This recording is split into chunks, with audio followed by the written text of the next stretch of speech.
Alternativa Sonora.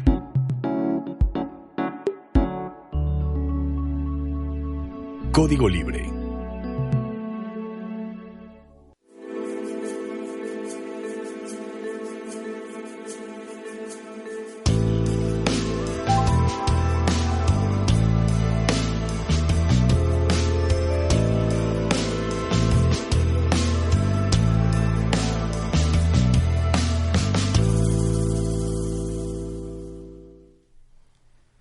¿Qué tal, amigos? Bienvenidos a una emisión más de Resiliencia en Línea a través de Código Libre. Somos lo que decimos lo que pensamos. Octavio, Edith, bienvenidos. Hola, ¿qué tal? Buenas noches. ¿Qué tal? Buenas noches, qué gusto verlos. Buenas noches a todos. Y siempre empezamos, Octavio, contigo. Vamos a cederle la palabra hoy a nuestra colaboradora, claro, Edith, que además hoy nos propuso el tema. Edith, si nos quieres contar de qué se trata. Ay, hola, ¿qué tal? Pues para mí es un gusto estar aquí con ustedes, platicar de estos 30 años que cumple la caída del muro de Berlín y también sumarlo a los 30 años de lo que nosotros ahora conocemos como la Internet, ¿no? Uh-huh. Como estos cambios sociales, como estos cambios de nuestra forma de entender la vida se van dando también acompañados de la tecnología y cómo ahora la tecnología nos ha invadido y nos ha invadido de un modo incluso hasta preocupante en algunos momentos, y entender estas realidades que estamos viviendo hoy también tienen muchas respuestas en el pasado, ¿no? Creo que por ahí es la idea, y pues también una felicitación a todos los economistas hoy en su día. Supongamos que sean felices. Hoy es el Día de los Economistas, así es que un gran saludo a todos los que llevan esta bonita profesión. Yo cuando empecé la licenciatura en Geografía en los años 90, pensé que el país debería estar dirigido por los economistas. Ajá. Y 30 años después ya no sé. Ya no sabes por qué. ¿Cuál es tu supuesto? Mi supuesto, de hecho, en este momento, no, mejor no le seguimos porque estamos con un tema particular sobre los 30 años, pero... No, pero fíjate que está padre porque al final de cuentas, el asunto de la caída del muro de Berlín, que uno lo pudiera ver muy lejano, alguien lo pudiera ver muy cercano, y hay otros que ni en su vida lo hacen, ¿no? Sin embargo, eso da pie para toda una serie de transformaciones políticas, pero económicas también. Ajá. Porque claro, es el triunfo de las economías liberales, ¿no? Y bueno, hablaremos de eso. Siempre es importante un corte, una fecha para marcar precisamente los cambios, cómo se han dado, para hacer un corte de caja, como se dice, hacer la valoración de cómo han sido los cambios, para bien, para mal, si se puede mejorar. Y sí, vamos a hablar de los 30 años de la caída del muro de Berlín, pero sí un poquito de cómo ha repercutido a los mexicanos, a México un poco, o al mundo, y en ese mundo estamos los mexicanos. Así es. Bueno, pues buenas noches nuevamente a todos. Y sí, este corte de caja es muy exacto. Hay un historiador marxista, Erich Hobsbawm, se llama Erich Hobsbawm. Él cataloga los siglos no tanto como que acaban en 9 o en 0 y principian en 1, sino más bien de acuerdo a acontecimientos históricos muy importantes. Y él dice que el siglo XIX es muy largo, lo toma como 1776 con la independencia de los Estados Unidos, con el surgimiento después de la Revolución Francesa en 1789, y que termina en 1914. Está muy largo ese siglo. Es muy largo ese siglo. Y el siglo XX es cortísimo. Es de 1914 a 1989. 89, precisamente. Exactamente. Entonces, también no se celebra, además de la caída del muro, se celebran 30 años del término del siglo XX, que es muy cortito, en donde él hace muchas características. Ya habíamos platicado en un programa anterior que tenía que ver con las guerras, con estas guerras, ataques a la sociedad civil, con formación de nacionalismos a nivel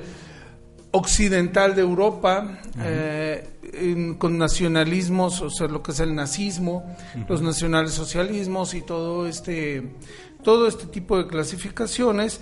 Y él comienza el siglo XXI. Él dice que comienza el siglo XXI con la caída del muro de Berlín, pero más allá de la caída del muro de Berlín, es el triunfo del liberalismo como un problema global visto en términos de imperialismo. Es por eso que la tecnología es tan importante y que la tecnología se vuelve global. Es decir, Cuba tiene que utilizar el Internet, Unión Soviética, Rusia ya la Rusia. Tiene que utilizar el Internet, se tienen que empezar a utilizar estas cosas.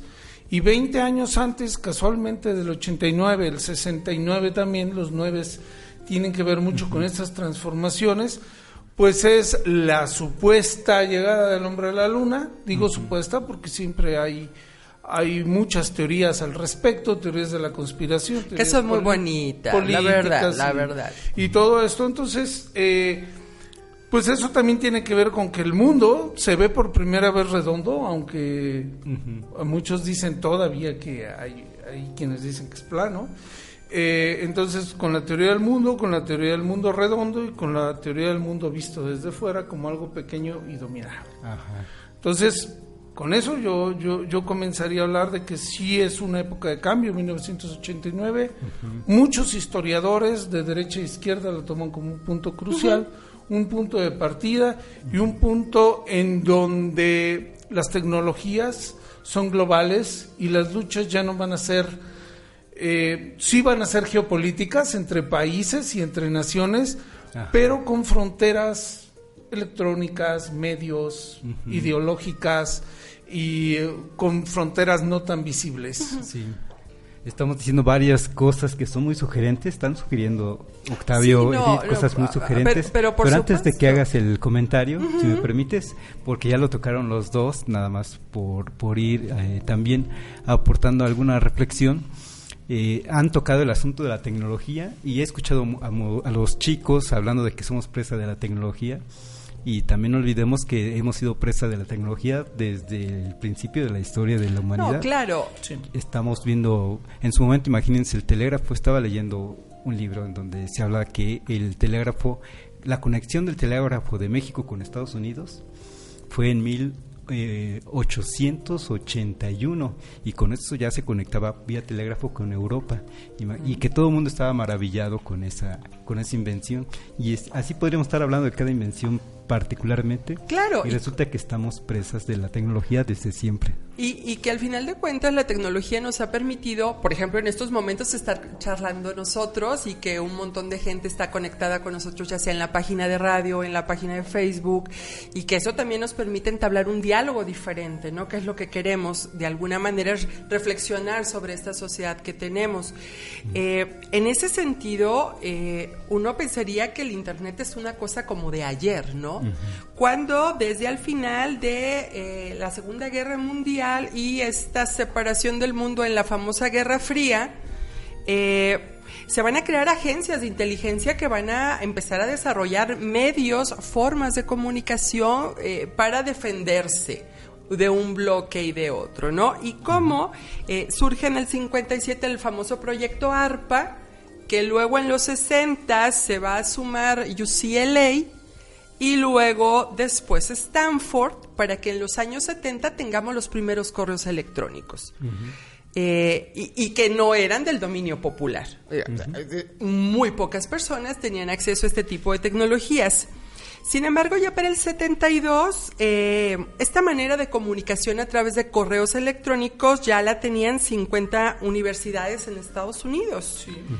Y ya en los 80s, esta conexión se va a hacer hacia Europa.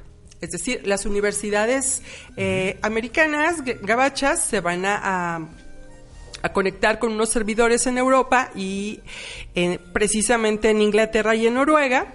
Y este proyecto que se llamaba ARPANET, que fue su nombre original, en el 83 va a cambiar por Internet. Y entonces,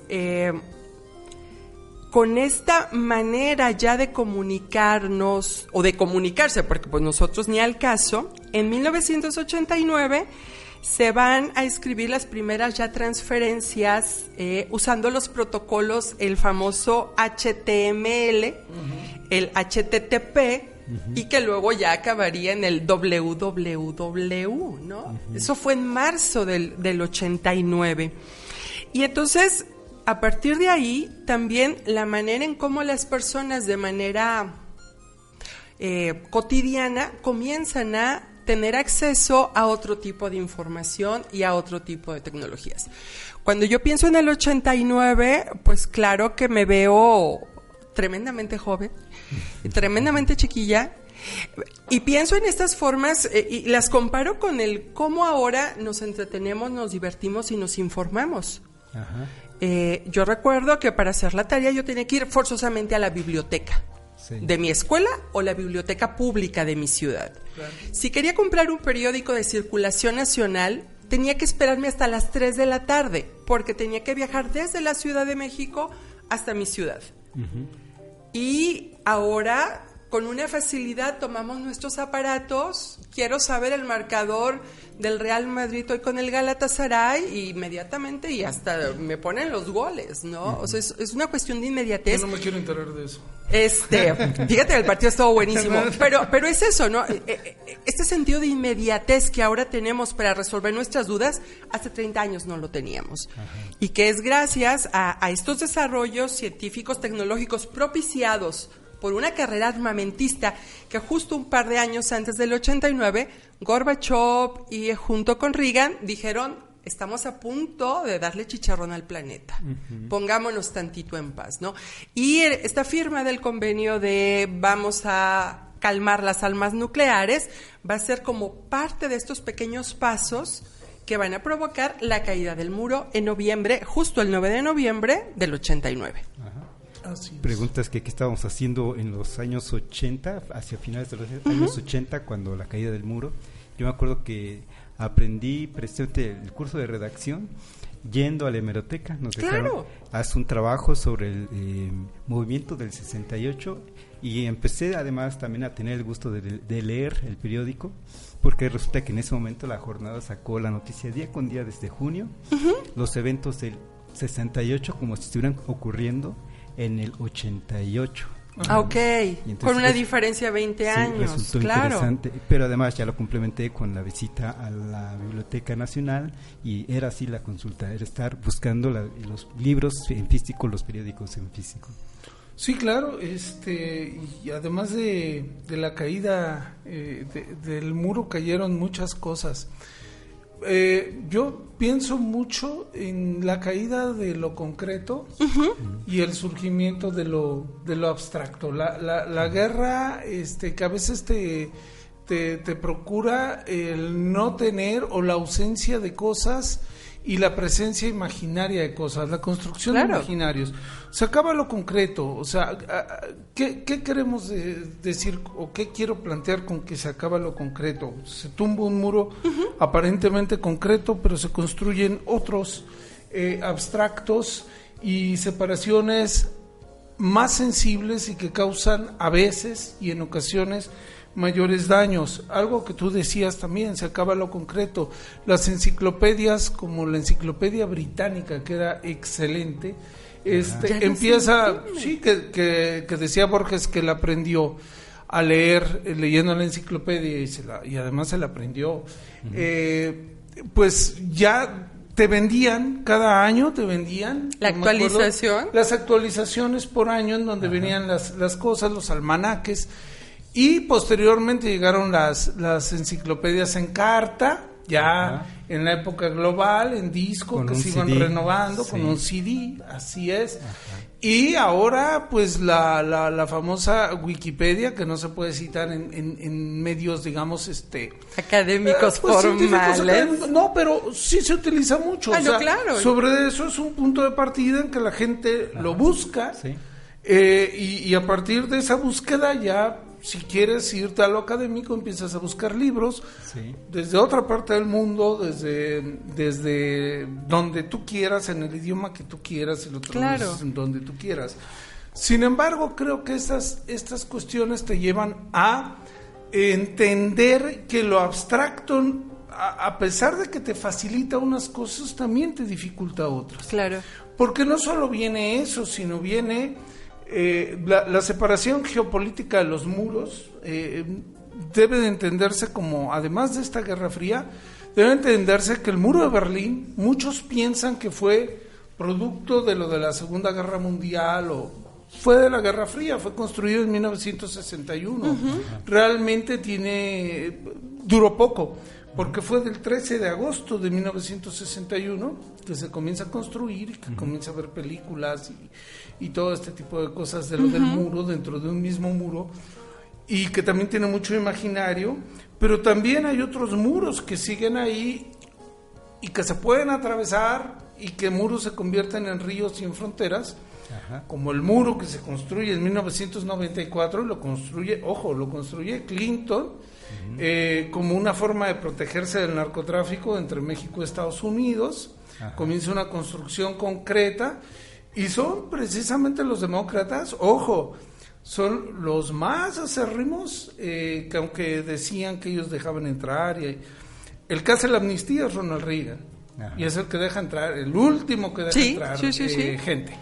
Entonces, lo que vamos a ver a partir de 1989 y de esta época global es que los muros concretos se empiezan a volver muros abstractos, muros ideológicos, muros imaginados, pero que duelen en muchas ocasiones más porque son muros de diferenciación.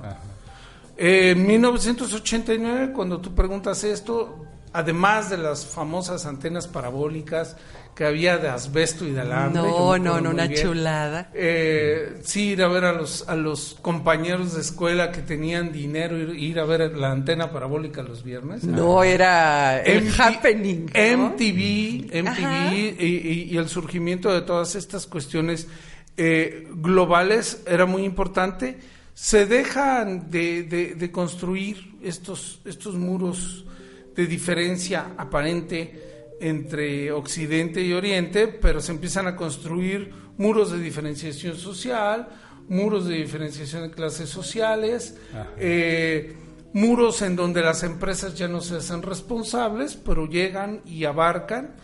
La McDonald's, Coca-Cola y toda esta entrada, lo que significa el rompimiento del muro es la entrada de las transnacionales. Era justo lo que te iba a decir, porque al final de cuentas cambia esta visión de somos diferentes por quiero parecerme a ti. Es decir, nos volvemos aspiracionalmente más hacia lo occidental, pero también pensando en este asunto de necesito entonces, para ser moderno, para ser civilizado, necesito un McDonald's, necesito más Coca-Cola, necesito más MTV, que cuando MTV era un verdadero gozo verlo, no es lo que se ha convertido hoy día. Necesito tener tenis y zapatos de esta marca, y claro, físicamente, pues mi aspiración va a ser parecerme a los alemanes, a los ingleses, a los gringos, porque ellos están representando la vanguardia. Yo recuerdo que en el 89 también, en términos económicos, había estos tres grandes polos. Tenías que sumarte al tren de Japón, tenías que sumarte al tren de Alemania o tenías que sumarte al tren de Estados Unidos como para ser fuerte. Y ahí es donde empezamos con esta idea de globalización. Estas economías globalizadas, donde ya todos somos homogéneos, porque ya todos usamos jeans, tenis, bebemos Coca-Cola, vemos en TV, vemos la NBA, que era una chulada en esos momentos también. Entonces, ya el asunto era ser parecidos. Y sin embargo, todo este movimiento económico lo que vino a hacer es a profundizar un montón de diferencias que incluso hoy día están viviendo, o estamos viviendo, ¿no? Sí, y es la globalización como la estamos viviendo ahora. Claro. Como ya les había comentado, la globalización, si se ve desde el punto de vista imperialismo, la entrada de los imperios, pues desde España los indígenas eran los que no creían en Dios y los que se empiezan a convertir es un solo Dios. Todos, si quieres ser moderno, debes de creer en Dios, si no te queman, eres brujo, eres indio, eres separado, etcétera, ¿no? Entonces, eso es lo que tiene que ver la globalización, la conquista del mundo de intereses económicos. Ajá. Por eso cuando dijeron esto de que los economistas en el 89, pues los economistas en el 89 eran los dueños por lo menos de casi toda América, ¿verdad? La gran mayoría de los presidentes habían estudiado economía, claro. Eran economistas gringos, y pues yo creo que tuviste una respuesta muy fuerte al respecto de esa idea que llegas a tener. Lo peor es que en ese momento estaba tan convencido que iba en el colectivo con otros amigos y diciendo ante toda la gente que iba ahí en el colectivo que lo mejor es que nos gobernaran los economistas. Ya te imagino, ¿no? Damita, caballero, vengo a darle un mensaje. No quedó grabado en un video de internet, pero sí me quemé finalmente con la gente que estaba ahí alrededor de este chamaquito que se ponga a estudiar un poco. El marxismo, a final de cuentas, también era economía política, ¿no? Y ahora que lo comentan precisamente sobre este asunto con el internet, precisamente, y que nos dices que en el 89 se funda precisamente la WWW. Sí, que empezamos a usar esos protocolos y que al final de cuentas también eso va a acelerar el cómo nos comunicamos, el cómo nos vemos, porque ya, fíjate, en 1993 solo había 100 sitios www, 100 en el 93, y en el 97 ya eran 200,000. Es decir, la escalada tecnológica en los 90 va a ser fortísima, va a ser importante. Y en ese sentido, por ejemplo, pienso en la Guerra del Golfo, que fue la primera guerra que vimos en televisión en tiempo real. Sí. ¿No? Y entonces, ¿cómo nos fuimos acostumbrando? A ver, préndele las noticias a ver a qué bombardearon hoy, ¿no? Sí, sí. Entonces, cuando uno lo reflexiona, dice, caray, me estoy entreteniendo con el sufrimiento del otro. Claro. ¿No? Y CNN en esos momentos, en los años 90, va a tener un crecimiento importantísimo. Y entonces también como nuestras maneras de consumir información, de consumir entretenimiento, van a cambiar. Sí. Estamos más homologados, queremos ver casi todo lo mismo, queremos oír casi todo lo mismo. Y la otra, no lo cuestionamos, no lo tragamos completito, ¿no? Entonces, creo que de ahí también nos permite entender ahora cómo nos desatendemos de ciertas problemáticas, porque pasan en la tele, ¿no? Están lejos, Bagdad no sé ni dónde queda, pero yo veo cómo lo bombardean. Yo todavía de repente sueño con Erika Wexler cuando le decía a Jacobo, es que es un ataque nuclear, Jacobo, ¿no? Cuando se supone empiezan a sonar las alarmas en Jerusalén por este ataque de Saddam Hussein, cuando pues no era así, ¿no? Ajá. Sí, claro. Así lo vivió, pero no era así. Y me acuerdo que por esos años estábamos leyendo autores como Manuel Castells o como Ricardo Méndez, y entonces en los años, particularmente 93 de una publicación y 97 de otra, hablaban que el futuro estaba en el internet, precisamente, que no le decían internet, si les tocó escucharlo como la supercarretera de la información, pero no se entendía que era eso. Ya después la misma sociedad, la misma comunidad le fue acortando y es el internet. Y como dices, antes que entrabas a la red y como que te costaba mucho trabajo encontrar algo, pues ahora encuentras fácilmente todo. Así como dice Octavio que la referencia es Wikipedia, la referencia inmediata pues sí es el internet. Al menos de punto de partida nos acercamos al internet a ver qué encontramos y ya de ahí vamos como que explorando. Y de repente mucho del trabajo de gabinete, incluso te ha tocado seguramente, lo hacemos ya vía internet. Entonces volvemos al asunto de que antes era ir a las bibliotecas, ir a los gobiernos a conseguir el informe de financiero tal, y ahora por suerte mucha de la información ya está en internet. Mucha de la información está de archivo, pero no toda. Y bueno, yo creo que esas son las cuestiones que se deben de ir visualizando, estas pequeñas diferencias y estos espacios diferenciados, más allá de los espacios globales. Los espacios globales existen, pero los espacios diferenciados y los pequeños espacios comunes, los pequeños espacios íntimos son los que siguen causando diferencia y que deben de ser alternativos, ¿no? En ese nivel. Pero bueno, eso a mí me gustaría hablarlo y ponerlo como conclusión. Algo muy importante que también tiene que ver con las cuestiones históricas es que, bueno, 1989 fue la caída del muro de Berlín.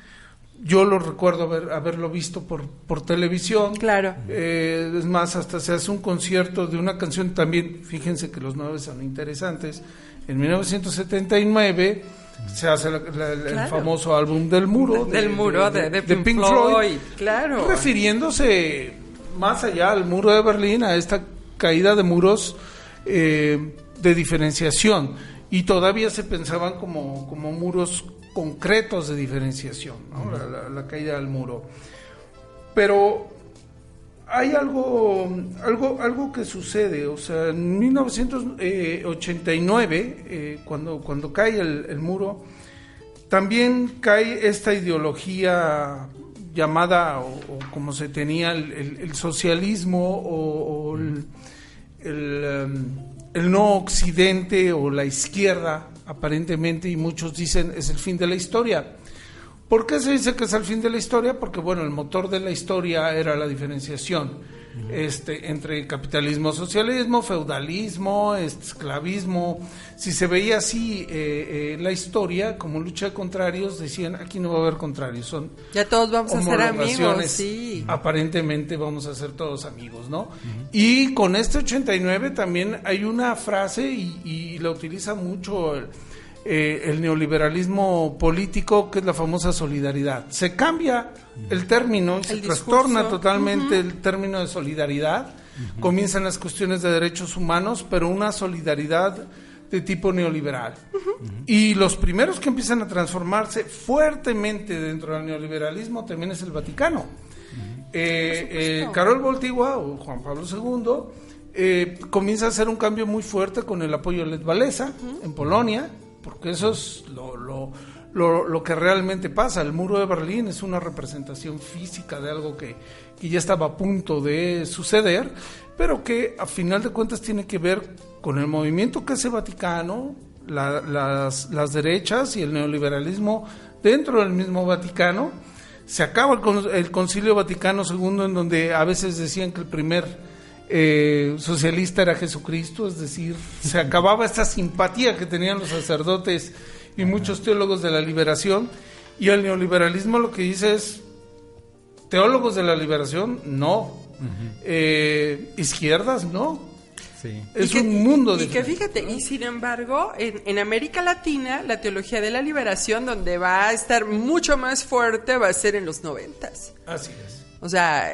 cuando se le combate. Cuando se le combate, ¿no? Porque ahí estaba ya germinándose toda esta semilla de los movimientos sociales, de las organizaciones de las comunidades, y que de algún modo también nos permite entender cómo estos procesos de globalización no se van a dar de manera automática y no se van a dar al parejo de todos. Exacto. Es decir, la reconstrucción, por ejemplo, de Europa, la unificación de Alemania, que luego de repente pareció muy precipitada y con toda la serie de problemáticas que tuvieron, también nos hace pensar cómo lo vivimos en los 80s y 90s acá en América Latina, ¿no?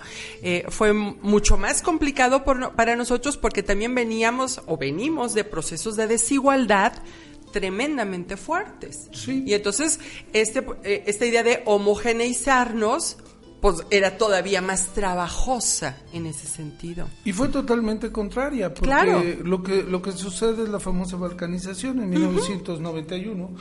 Del 91 al 2001 fueron años trágicos realmente. Terribles. O sea, se pensaba que se había acabado la guerra y fue la disolución de Yugoslavia, los famosos nacionalismos, y cuando Yugoslavia se convierte en Eslovenia, Croacia, Bosnia, Serbia, Macedonia, sí. Entonces, es un momento muy contradictorio, donde aparentemente se vive en paz, el surgimiento de los derechos humanos, el surgimiento de todas estas diversidades, las ciudadanías, para no llamarlas clases sociales. Es cuando se empiezan a disolver todos esos conceptos que tenían las izquierdas, que eran muy realistas, y se empieza a matizar y a pintar de un color más clarito y más bonito. En términos peyorativos, se acaba con lo oscuro, con lo negro. Ajá. Y comienza algo que trata de ser homogéneo, pero con muchas mentiras y muchas falacias, ¿no? Fíjate que a propósito de lo que dices, que en el 89 se acaba el siglo XX, comentas. Sí, Hobsbawm. Porque se acaba el socialismo. Algo interesante que sucede con la caída del socialismo es que el capitalismo se queda sin justificación del enemigo a vencer, que era el socialismo precisamente. Entonces decían, cuando acabemos con el socialismo, viene el progreso, viene el bienestar, y entonces era una manera de retrasar un poco el bien común, el bienestar común entre los ciudadanos que viven en el capitalismo. Ajá. Entonces se acaba ese enemigo público para el capitalismo con esta caída del socialismo, sí. Y entonces hay que inventarse un nuevo enemigo, y en los 90 fue el narcotráfico, y fue la justificación, por ejemplo, para invadir a Nicaragua, por ejemplo, o estar con bases militares en Panamá, especialmente en América Latina. América Latina, porque también había otra serie de intereses sobre los recursos naturales de muchas regiones. Exactamente eso. Yo recuerdo también a principios de los 90s cómo esta idea de la perestroika se vino como a difundir de manera... El remedio es ese, ¿no? Es el liberalismo, el consenso de Washington ya tenía redactaditos sus 10 puntos de cómo ser felices, y recuerdo que en esos momentos se ponían 3 grandes ejemplos: Corea del Sur, Chile y México.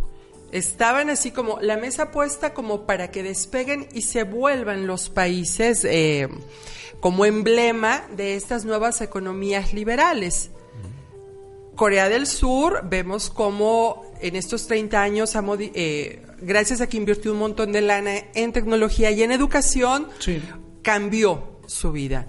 En el caso de Chile, donde las políticas neoliberales se impusieron, porque aunque ya no tenían un dictador, se impusieron, las consecuencias las hemos visto esta semana. Y yo recuerdo cuando leía estas cosas de la salinistroika, que así luego le empezaron a llamar a las ideas de aquel señor, pues uno las veía como con candidez, ¿no? Y sobre todo, bueno, que estaba joven, pues decía, no, es que sí me suena que este economista, este doctor en economía sí sabe por dónde, ¿no? Y bueno, lo que pasó es que estas desigualdades que ya veníamos arrastrando desde antes se acrecentaron más, y que con esta idea, por ejemplo, de los programas de solidaridad, nos quisieron lavar la cabeza de decir, eso se va a componer con la pura solidaridad, cuando aparte necesitábamos de esa solidaridad instituciones fuertes y sólidas que la promovieran. Claro. ¿Cómo llegaba esa solidaridad? Pues la solidaridad llegaba a través de los medios, ¿no? Los anuncios, porque bueno, uno de los temas que tú propusiste es qué pasaba o cómo vivíamos o qué estábamos haciendo en el 89, y yo me acuerdo muy bien de los anuncios de Don Beto, ya nos pusieron carretera y claro, todas estas cosas, en donde se hablaba de una mejoría estructural y física, mejoramiento de carreteras, mejoramiento de trato público, los edificios se mejoraron, todo se embelleció, el surgimiento de los famosos centros históricos y los patrimonios de la humanidad de UNESCO, en donde todos los centros históricos se volvieron unificados. Todos tenían o deberían de tener un mismo color, no deberían de haber anuncios espectaculares, se quitaron algunas empresas, tiendas que había particulares, sobre todo changarros de barrio, las vecindades en la Ciudad de México, en la Ciudad de Puebla, en las ciudades coloniales, los mandan a vivir a Infonavits pequeñititos, muy claro, parejos, muy parecidos a Rusia, irónicamente a la Unión Soviética, y comienza una centralización de lo global, en donde se comienzan a hacer no lugares, ¿verdad? Lo que llama Marco Ye, no lugares, es decir, que puedes estar en un aeropuerto en Singapur, un aeropuerto en México, y no te das va a haber lo cuenta mismo, porque va a haber las mismas industrias, va a haber la misma estructura y va a haber las mismas provisiones, ¿no? Entonces, lo limpio, lo democrático y lo bonito se vuelve forzosamente obligatorio para toda la gente, ¿no? Fíjate que ahorita que dices eso, hace un mes y medio fui a ver Ad Astra con Brad Pitt. Sí, claro. Me encantó esa película. Wow, a Brad Pitt también, obvio. Pero es bien chistoso que eso que estás diciendo pasa en la película y se supone que es el futuro. Cuando viajan a la Luna para de ahí tomar el impulso para ir a la base en Marte, el aeropuerto de la Luna tiene un Subway, tiene un Starbucks, es decir, ya no importa, incluso si es tu planeta, ¿no? Sí, sí, claro. Estamos homogeneizados y de nuevo, la lucha por los recursos, que al final de cuentas sigue siendo un motor importante para los movimientos sociales y económicos que seguimos viviendo. Sí, es decir, ahora ya podemos darnos cuenta, porque antes no podíamos, porque no teníamos la información, las guerras en África por dónde están las minas de cobalto y de estos minerales que van a proveer a la industria que, por ejemplo, nos da las baterías de los teléfonos, ¿no? O entender otro tipo de luchas, apropiación de agua para fabricar refrescos, cervezas. Ponle nombre, ¿no? O sea, sí, sigue siendo, claro. Pero ahora entonces ya no son los países, son las corporaciones las que están haciendo todo este trabajo. Sí, que ya estamos más allá de la mitad del programa. Me gustaría leer los 2 mensajes que puedo leer, porque esta máquina es la segunda vez que nos hace esta mala jugada de no poder leer los mensajes que nos mandan.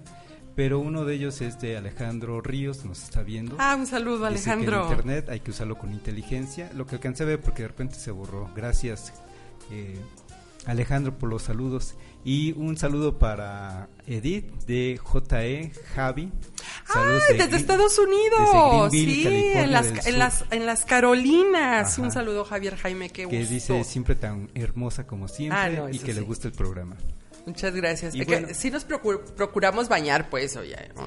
En esto de los 30 años también, y en esto del internet que también nos propones, Edith, siento yo que hay una situación falaz, ustedes me dirán si piensan lo contrario, en donde en los 90, por lo que ustedes están platicando, se empezó a manejar el discurso de la modernización, que antes en México era el discurso de la revolución, y se empezó a modificar, me parece, hacia el asunto de la modernización, la globalización, la mundialización, y esto del internet ayudó mucho, y se habló, incluso algunos autores hablaban de la era de la informática como que el boom económico que iba a echar a andar o una renovación de la economía mundial, de este asunto del mundo capitalista. Pero yo siento que más bien son los últimos años de crecimiento real, digamos, porque de repente está restringiendo a tal grado que ya más bien las economías, como lo comentamos también en otros programas, las economías principales, las economías centrales en el mundo están creciendo a 1.3%, 2%, muy poquito. ¿Quiénes están creciendo? Los países emergentes, que les dicen, porque es de donde está extrayendo los recursos, y esto tiene que ver con que el mundo finalmente es finito, no sí, es totalmente, infinito. Digo, y es el principio básico de la economía. A eso que se le llama globalización es la apertura de mercados, pero esos mercados no son infinitos, se está llegando hoy al agotamiento de esos mercados, ya no hay para dónde crecer, y de repente, pues por eso el que las economías a nivel mundial pues ya están dejando de crecer y en algún momento se van a frenar completamente. Sí. Y entonces esto que aparentemente es un boom, un hitazo, y que hay empresas que les va muy bien, y podemos ver a Uber, y podemos ver a Facebook, a Twitter, estas compañías, Amazon, que se venden, que su negocio se basa centralmente en el uso del internet, pues sí, muy exitosas, pero tenemos a Ford, a Chrysler, General Motors, tenemos a Citigroup y a otros grupos importantes que generan además productos reales, que están en crisis real, y con eso, con el hecho de que estén en crisis, que están cerrando plantas, y con ello están cerrando miles de plazas de empleo, están intentando llegar a otros países, a México están llegando, y a esto ha dado algo que le llamamos el diamante de México hacia el centro del país, con Guanajuato, con Aguascalientes, con Querétaro, pero eso también en algún momento se va a agotar. Lo comentaban por la mañana, que incluso si hay un sector que promueve el sindicalismo, es precisamente el sector automotriz. Claro. A lo que voy es que en algún momento ese fuerza de trabajo barata que se está consiguiendo al mundializar, al globalizar al mundo para que se produzcan estas cosas, que en esos países de origen ya era muy caro, entonces lo llevamos a los países subdesarrollados, donde se puede conseguir una mano de obra barata o unas prestaciones que nos brinda el gobierno, los estados, como darnos incentivos fiscales para llegar a nuestras plantas, pues finalmente también se va a agotar, y eso finalmente está viniendo a menos en cuanto a economía global. Y me parece, ya todo esto en resumen, es que esa economía emergente de los años 90, con fuerza en la década pasada a base de la informática, como que de repente va a tener un agotamiento y no vamos a tener finalmente como que muchas opciones para seguir creciendo como economía mundial. No, y que bueno, al final de cuentas habría que recordar que a mediados de los 90s, justo en el 95, tuvimos la primera gran crisis de la globalización que se originó en México, ¿no? Sí. El famoso efecto tequila, que luego se convierte en el efecto dragón, y que entonces también va a poner a pensar en estos modelos económicos. Esto que tú dices ahora también está haciendo replantearse las alianzas comerciales.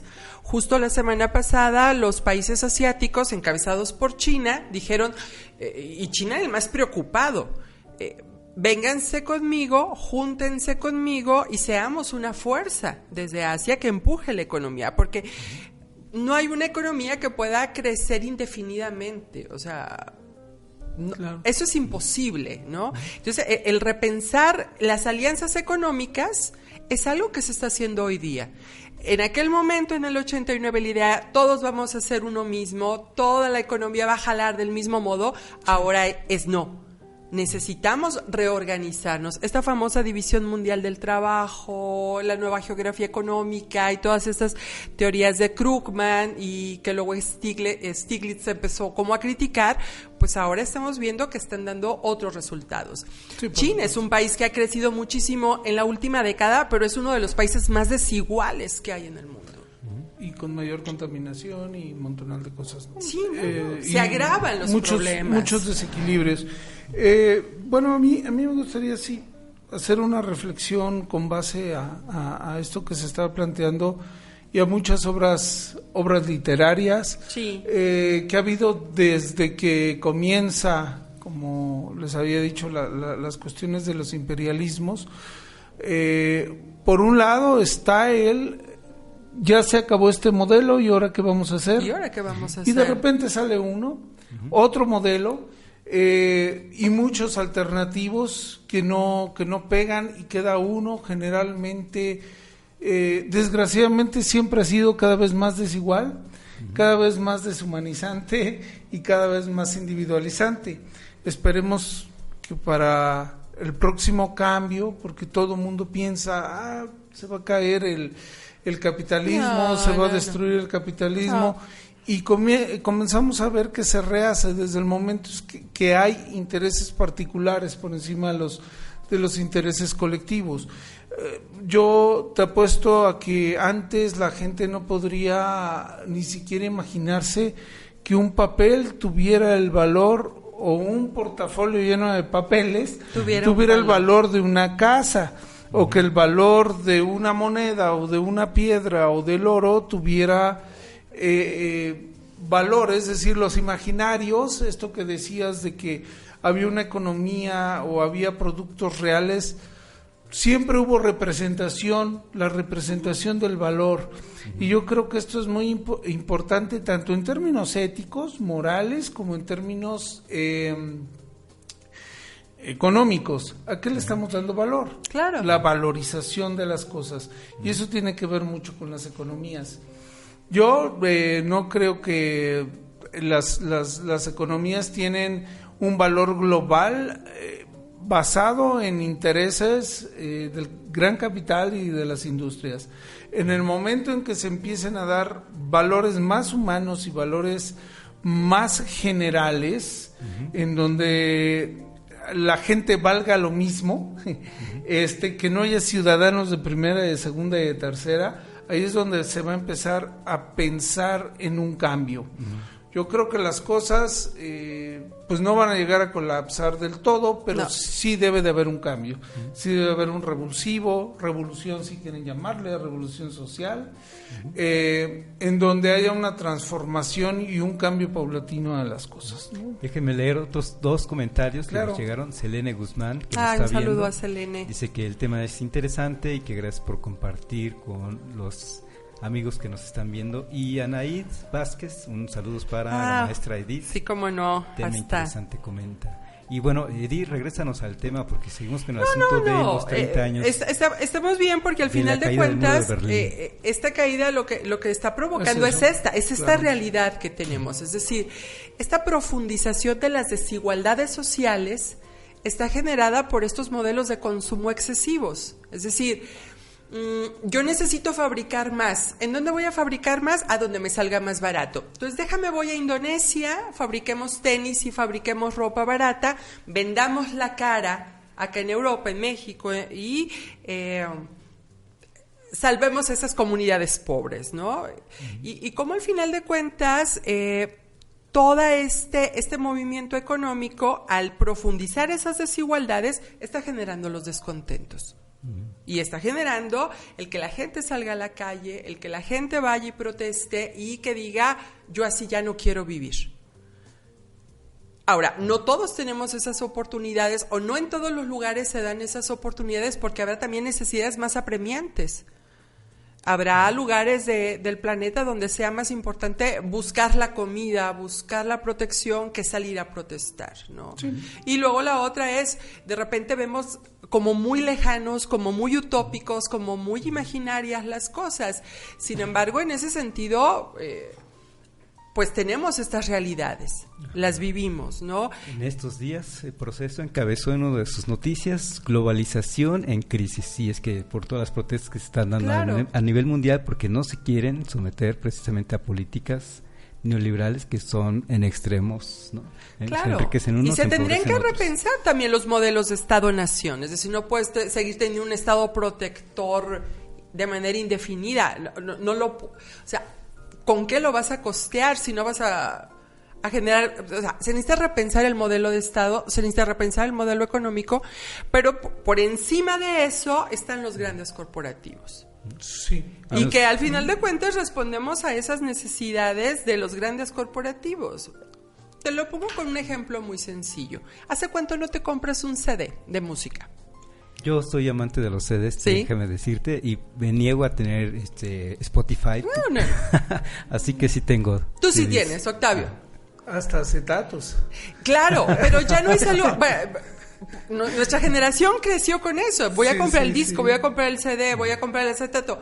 Dime quién ahora de los jóvenes lo hace. Pero sí te voy a decir, cosa que me da mucho coraje, no es tristeza, es coraje, que pasé de enero de este año a mediados, a junio, sin comprar un CD porque las artistas que me gustan ya no sacan CDs. Exacto. Incluso, fíjate, los modelos de entretenimiento, cómo nos están llevando también a procesos de deshumanización. Creo que se oye como muy rudo, pero ya antes tú tenías un disco, yo te lo prestaba, compartíamos la música, ¿no? Y ahora ya no podemos hacer eso. Sí. Si no me compartes tu cuenta de la plataforma, pues entonces ¿cómo, no? Y también eso va con nuestras plataformas de entretenimiento. De repente uno piensa que toda la vida tuvimos todo. Las primeras redes sociales fueron a mediados de los 90s. Así es. ¿No? En el 2003 salió MySpace. Por ahí en el espacio debe de haber alguna foto mía horrorosísima de aquella red, ¿no? Facebook es de 2004. Y como, por ejemplo, ahora Facebook, Twitter, Instagram son necesarios. Son nuestra vida, ¿no? En la nueva pirámide de Maslow ahí los tenemos insertos. Es una necesidad y no necesariamente algo de distracción. Y, por ejemplo, el comercio electrónico se viene a afianzar en 2007. Estamos hablando de 12 años donde nuestros hábitos de consumo han cambiado radicalmente.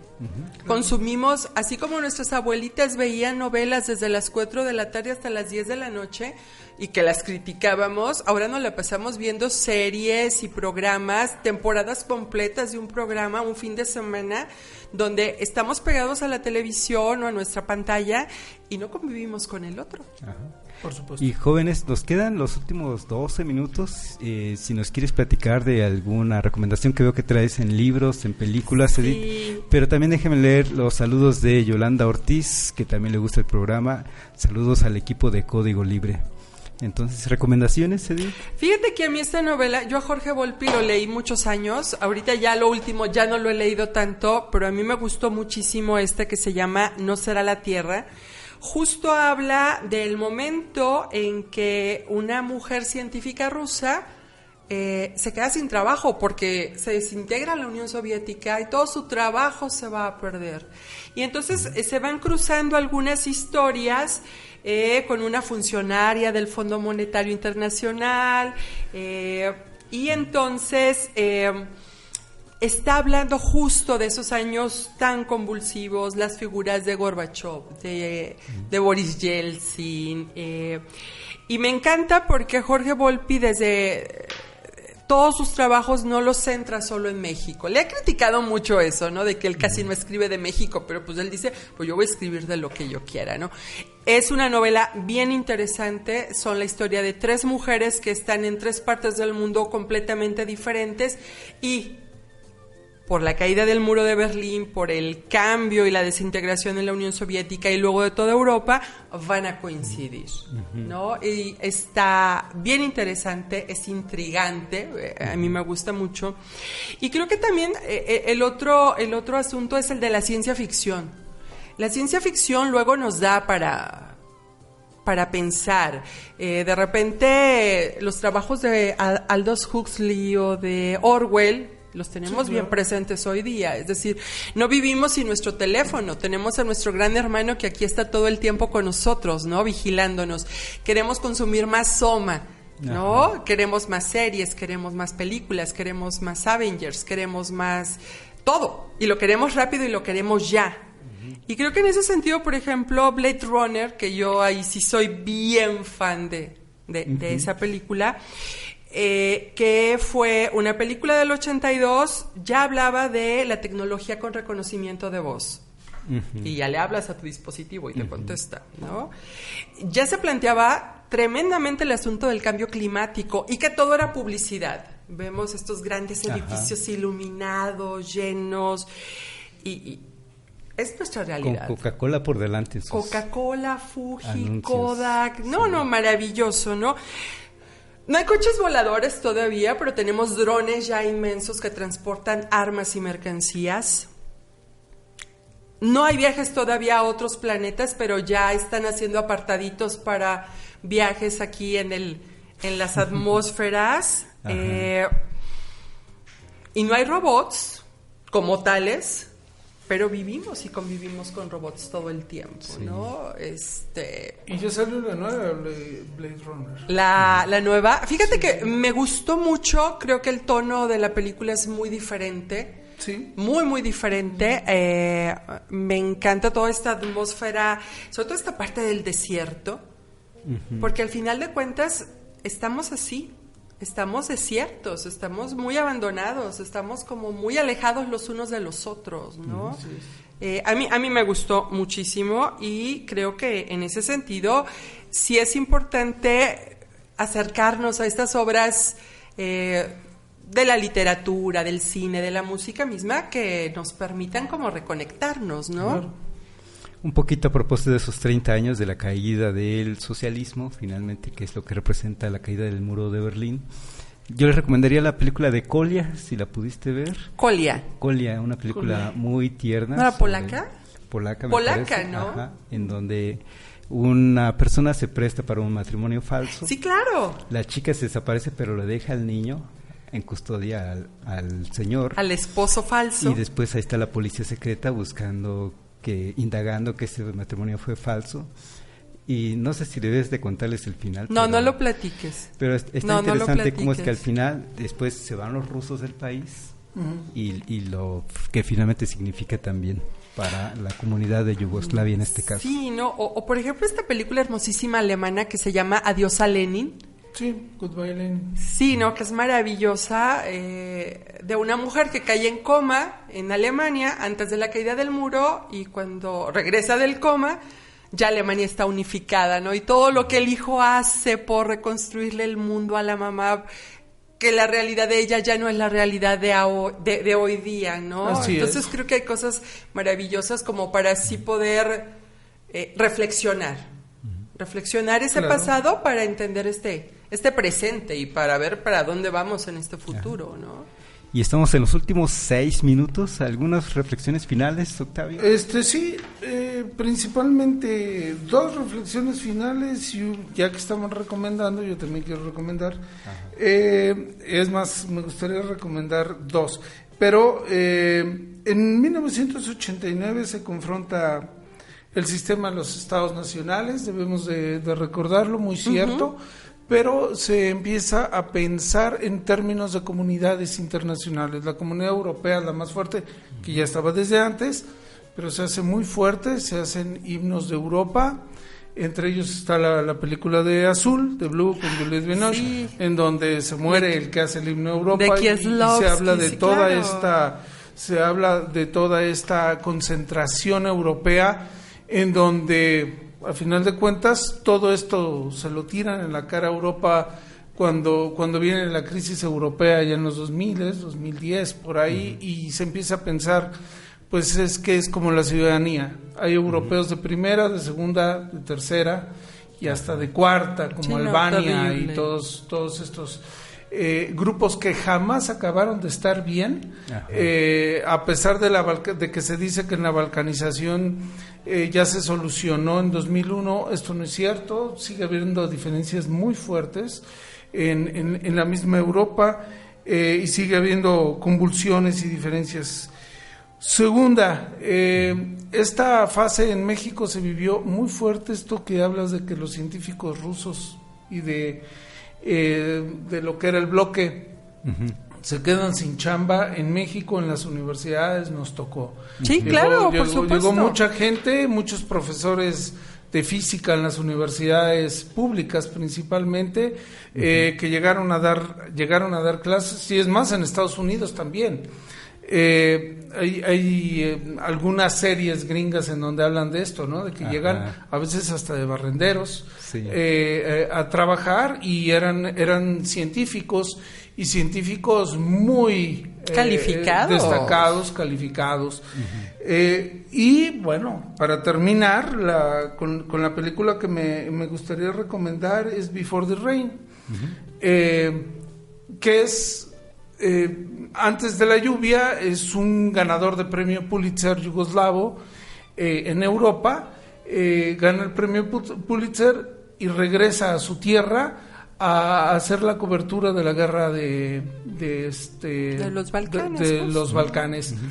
Y sorpresa que se lleva, ¿no? Es decir, es la confrontación de un premiado globalmente cuando llega a su realidad local y se da cuenta de lo diferente que te pintan las cosas la globalización y de lo que realmente se está viviendo en las localidades.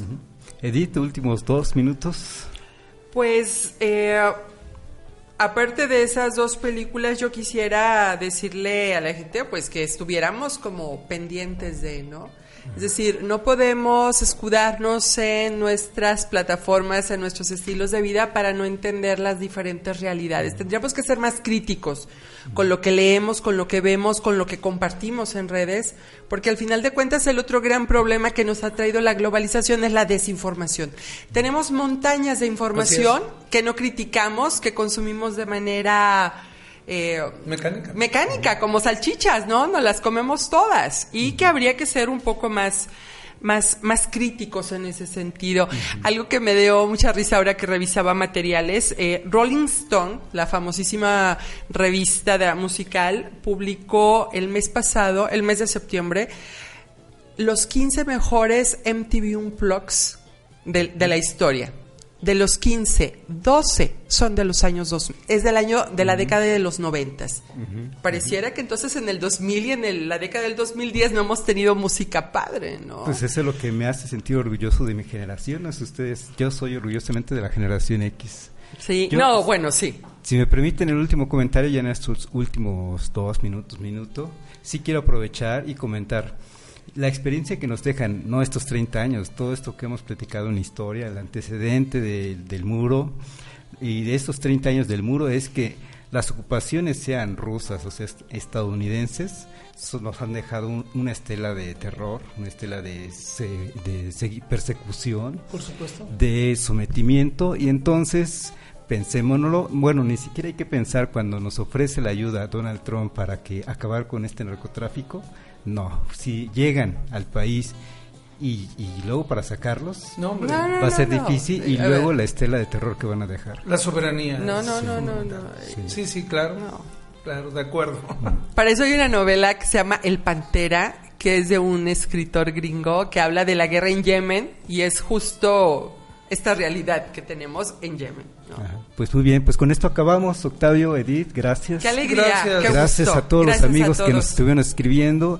De último momento veo que se conectó José García, le mandamos un saludo. Saludos. De último momento nos manda un saludo Yolanda Ortiz. Gracias a todos por estarnos siguiendo y nos vemos la siguiente semana. Felipe, Jaime, Gerardo, saludos.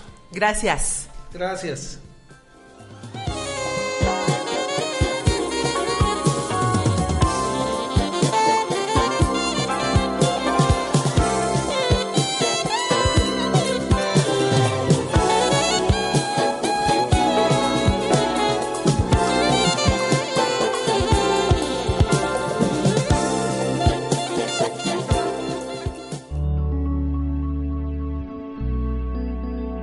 Código Libre.